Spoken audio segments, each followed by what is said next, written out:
And it's just a lovely book. And chapter 38 through 42 contains so many treasures, but sometimes you have to go through the middle part to really start pulling out what those treasures are.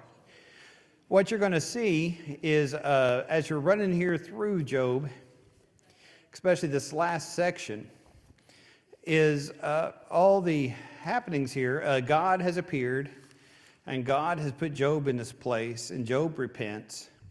And so once you start there in verse 7, then God tells Job, you need to talk to Eliphaz, Bildad, and Zophar, and have them repent because they have spoken wrongly. And so Job offers sacrifice, they offer sacrifice.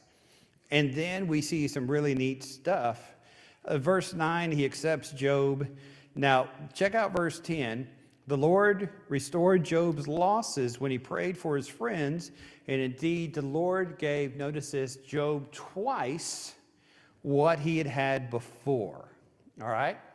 So you'll run down, and if you remember in chapter 1, okay, and compare chapter 1 to verse 12 here. We'll come back to verse 11. In chapter 1, he had 7,000 sheep. Now he's got 14,000 sheep. In chapter 1, he had 3,000 camels. Now he has 6,000 camels. In chapter 1, he had 500 yoke of oxen. Now he has 1,000. He had 500 female donkeys. Now he has 1,000. So everything is doubled, right? So Job comes through and he is blessed greatly by God. Now, we only have a few minutes, so I'm going to hurry through this. What's interesting when you read through this, in chapter 1, he's got 7 sons and 3 daughters.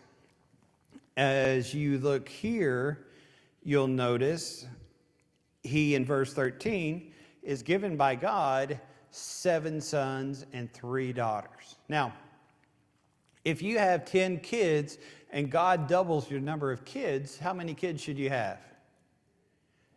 You would think 20, working out the math here, right? You would think 20. There's something happening behind the scenes. You've got 10 kids, now you have 10 kids.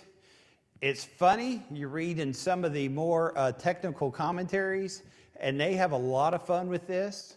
They talk about how Job's wife was kind of mean to him, saying, hey, curse God and die.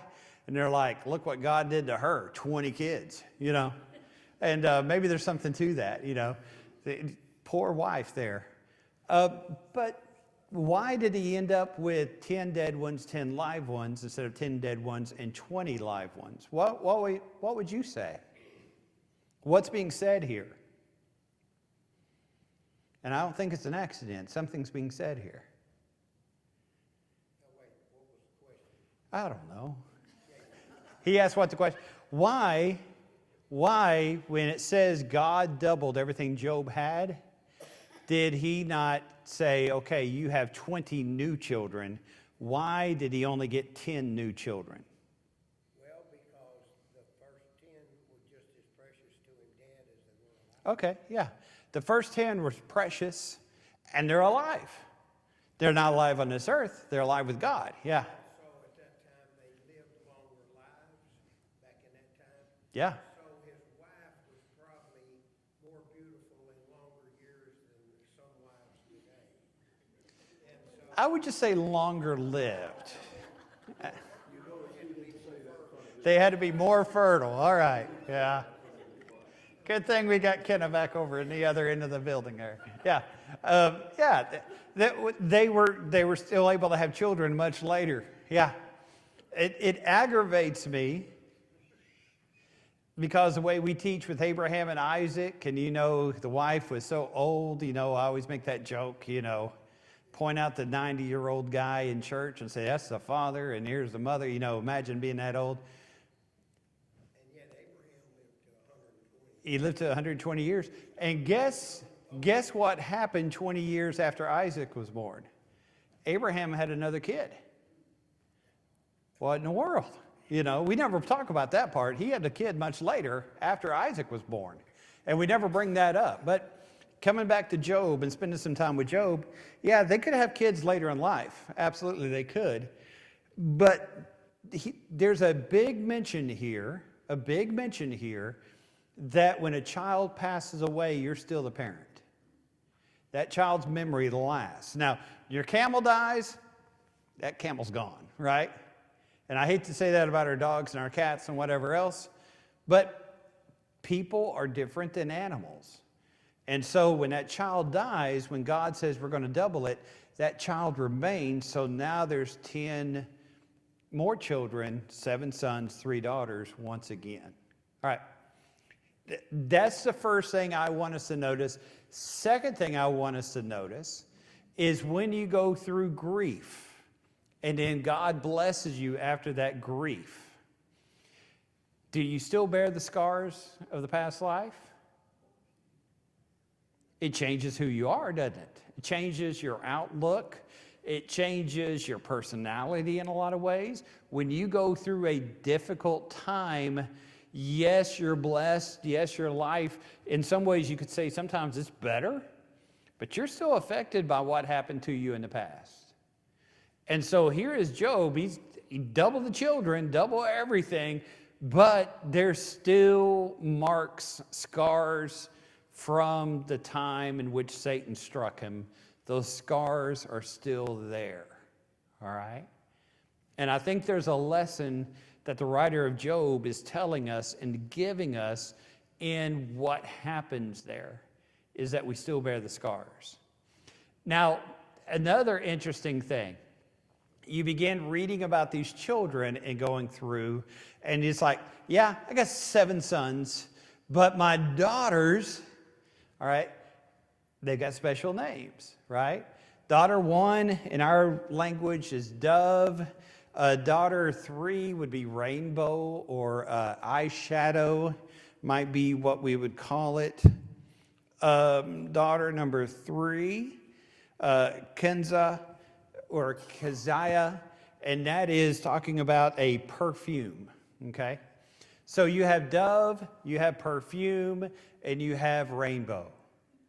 Now, why would he not say, oh yeah, you got Sam and Billy and Bobby, all these other things? Why the emphasis on these 3 daughters, and why the emphasis that he is so stinking rich that he even leaves an inheritance for the 3 girls? Showing God's blessings. And showing there is a difference between a boy dad and a girl dad, right? Boy dads have a lot of fun. You get your kid on the football team and the basketball team. You take your kid fishing. You take your kid hunting. The male stereotypical thing. But there's something special about a girl dad, right?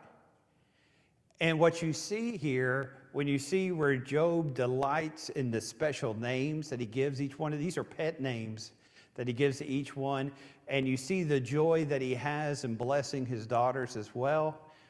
Job, you would think, after experiencing what his family did, what his friends did, experiencing all this with his health, experiencing this with his spiritual crisis, he would be grumpy for the rest of his life. But what you see here is the writer of Job is letting us know Job experienced great joy. He loved his daughters and he had a good time with them. Now, don't tell us about Byron and Darren and makeup or being a girl. Okay, just boy dad. Okay, all right, just checking. Just checking. And I'm not going to trash my wife either. Okay. You're made beautiful, weren't you? I do have one question here. What's your question? Well, his name of his daughters were Dove, Perfume, and Rainbow. And it's interesting, 2 out of the 3 were part of the story of Noah. It's the story of Noah. Yes, yes. And there, yeah, you get into Hebrew, you can have a lot of fun.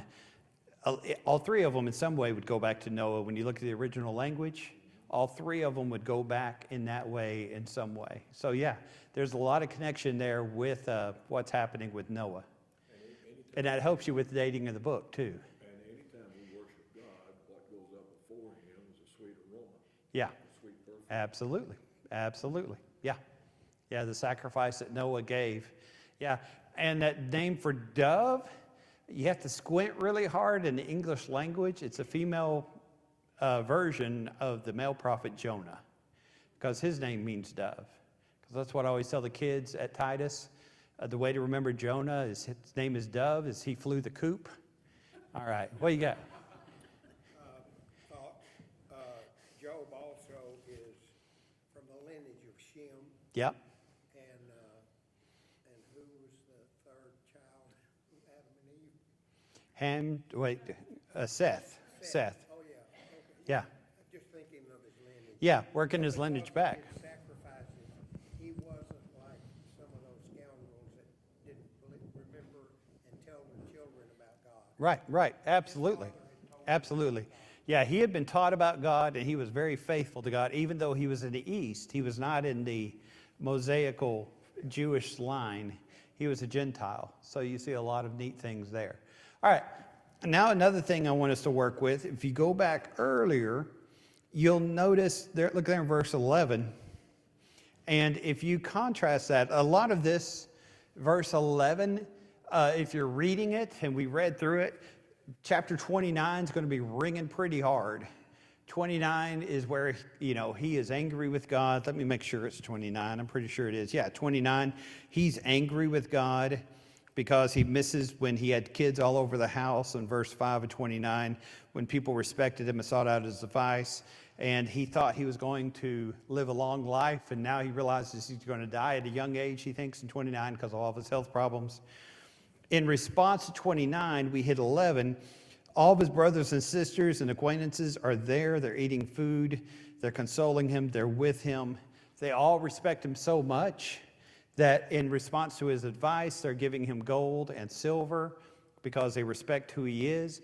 And so Job had thought he had lost everything in 29, and right here God is making sure all these things that happened are coming back once again. And so both of those happened against him, and now everything is wrapping up, and life looks great. So I've written some lessons for us to run through, and as I said, we don't have a lot of time, but I think it's good. Even though Job received everything back, he's going to still have scars. He didn't get 20 kids.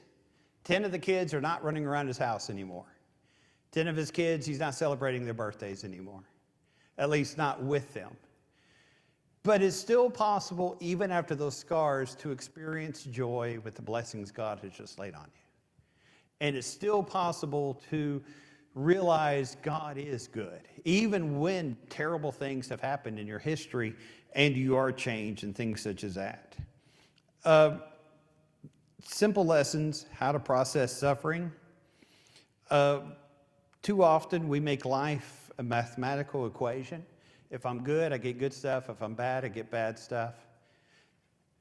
There is a process, and I don't know if you can learn it. You kind of have to experience of how to process the suffering, grief, pain, health issues, and how, as you go through all those things, you still have a relationship with God, and you don't allow those things to push you away from God.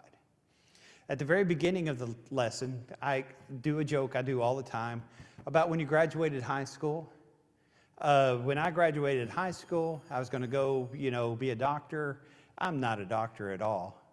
A lot of things happened in my life, and it landed me all the way, like 3 states away from where I thought I was going to spend my whole life. I'm glad I'm here, but there's a process that goes through. Let me hurry up real quick. Second major lesson, no timeline for healing. The friends gave him 7 days and said, okay, get over it. Took a little bit longer than 7 days. It takes different for every one of us. Number 3, don't fix people. Right? You can fix a lawnmower, can fix a car. Can you fix people? No, you can't. Number 4, God is always close to the brokenhearted. Key verse of Job 23:10, God knows the way that I take, and when he has tested me, then I shall come forth as gold. All right?